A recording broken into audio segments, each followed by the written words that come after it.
জুলাই অভ্যুত্থানের পর অনুষ্ঠিত হতে যাওয়া প্রথম নির্বাচনে এবার পরিস্থিতি সম্পূর্ণ ভিন্ন।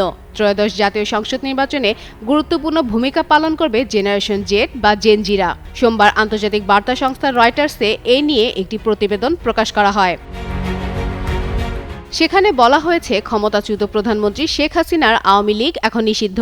২০২৪ সালের গণ অভ্যুত্থানের পর এই নির্বাচনকে অনেক তরুণ ২০০৯ সালের পর প্রথম সত্যিকারের প্রতিযোগিতামূলক নির্বাচন হিসেবে দেখছেন। প্রতিবেদনে বলা হয়, বাংলাদেশের জাতীয়তাবাদী দল বিএনপির জয়ের সবচেয়ে শক্ত অবস্থানে থাকলেও জামায়াতে ইসলামের নেতৃত্বাধীন একটি জোটও শক্ত চ্যালেঞ্জ তৈরি করেছে। শেখ হাসিনা বিরোধী আন্দোলনে সক্রিয় ৩০ বছরের কম বয়সী কর্মীদের নিয়ে গঠিত নতুন দল এনসিপি প্রত্যাশিত ভোট ব্যাংক গড়তে ব্যর্থ হয়ে জামায়াতের সঙ্গে জোট বেঁধেছে।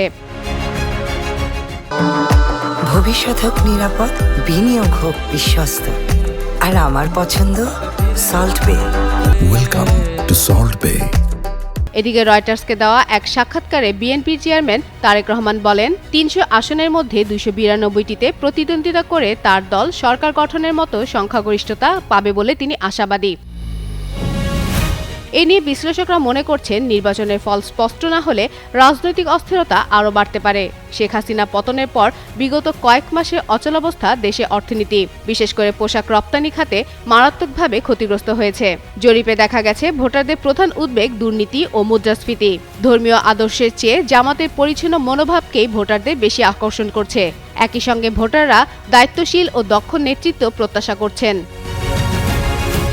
রয়টার্সের প্রতিবেদনে আরও বলা হয়েছে, এই নির্বাচনের রায় শুধু দেশের রাজনীতি নয়, দক্ষিণ এশিয়ায় ভারত ও চীনের ভবিষ্যৎ প্রভাবকেও প্রভাবিত করতে পারে।